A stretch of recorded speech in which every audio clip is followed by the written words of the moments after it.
Okay, we're here at North County News with Westchester County Legislator Michael Kaplowitz, who made a big announcement, right, Mike? You want to just tell us about... That's right. Today at noon, at the steps of the historic courthouse in Putnam County, I announced that I'm running for New York State Senate.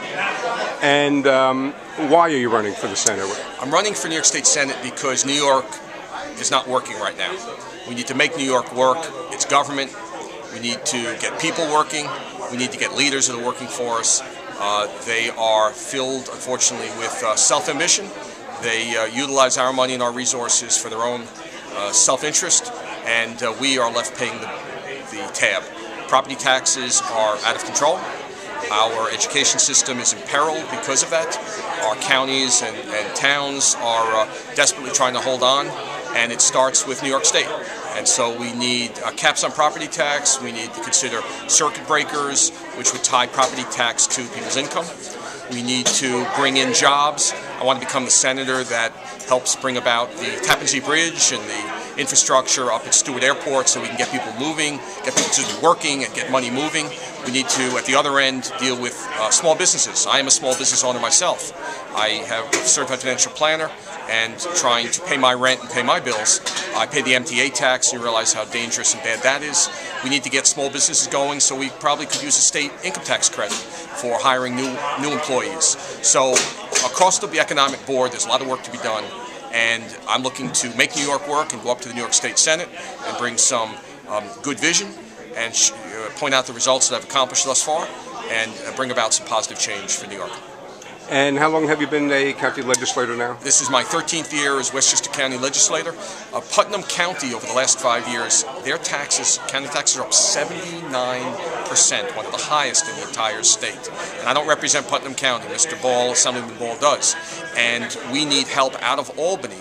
We've gotten it not thus far. We need help out of Albany to stop this runaway train on property taxes. We need help to be able to put caps on property taxes, cut spending at the state level. One of the initiatives I have is a pension reform initiative for new employees that would solve the problem of runaway pensions, would eliminate overtime in the pension formula, and would provide a lump sum amount for these employees that they could take and roll over, but it would create a savings, a huge savings for taxpayers, and that in of itself would begin to bring down property taxes for schools and for counties and for towns. Now, you mentioned New York State Assemblyman Greg Ball, who also has announced on the Republican side that he is running for the same state Senate seat that's been held by Senator Leibel for many years. Yes. And virtually before both of your announcements, you've already locked horns.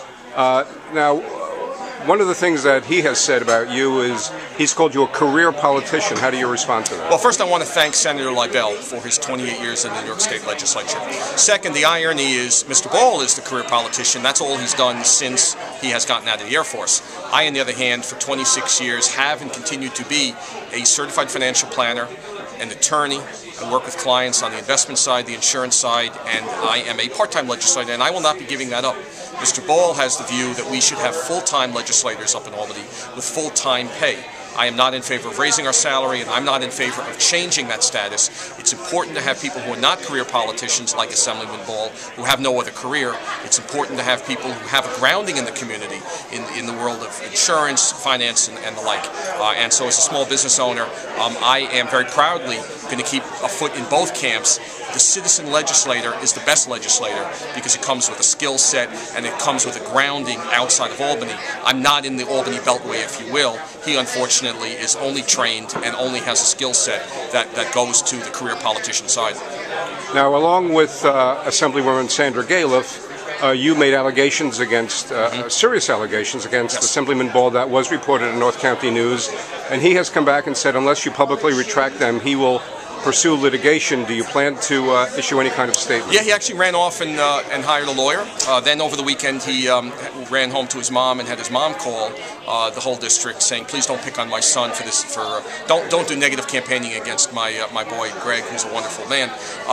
No, I not only am not going to retract the allegations, I am renewing my effort. There needs to be a criminal and civil investigation from the district attorney in Albany County, as well as the Attorney General State of New York and the Ethics Integrity Group up in Albany, because Mr. Ball, and we have him dead to rights, sent mailings at taxpayer expense both in and outside his district. You, the taxpayer, paid for his mailings outside the district with no governmental purpose to Croton and Mount Kisco and Kent, and he does not represent Croton and Mount Kisco as Kent as an assemblyman.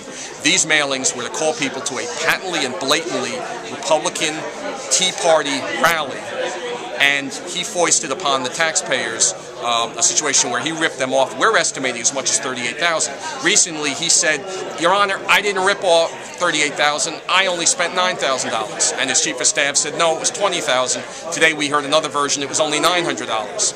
He got his hand caught in the cookie jar, and he's saying, "It isn't my cookie. It isn't my hand. It isn't my cookie jar.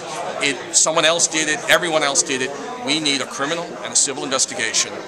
And we need to get to the bottom of what exactly Mr. Ball did, Assemblyman Ball did with our tax dollars. And more than that, taxpayers need to be revolted that in this day and age, where Albany is playing all these games and we're running out of money, Mr. Ball has wasted our money and is playing all these games. That's wrong, and I believe an investigation is necessary. And what about his allegation, which he did share with North County News after our story was published, that this is a widespread practice by Albany politicians? And guess what? It's wrong.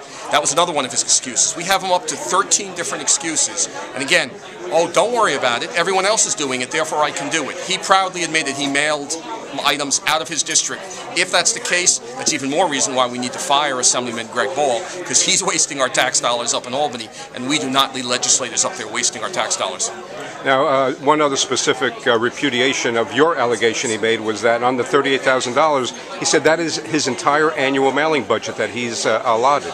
And again, it's an estimate. That's why the investigation is necessary. By the way, we believe he used up his entire allocation, because then he's going to use the public dime first, and then he would use his campaign dime. That's the supposition. But again, all we got with the mailings, we have the smoking guns. We've sent those copies up to all the investigatory entities, DA, Attorney General, State Ethics, Integrity Commission. They need to do the investigation. What we have uncovered is there's smoke. And with smoke, there's likely fire. Well, I think one thing that can be said with certainty is that this is going to be a very interesting race, and we want to thank County Legislator Michael Kaplowitz for being with us today. My pleasure. Thank you very much.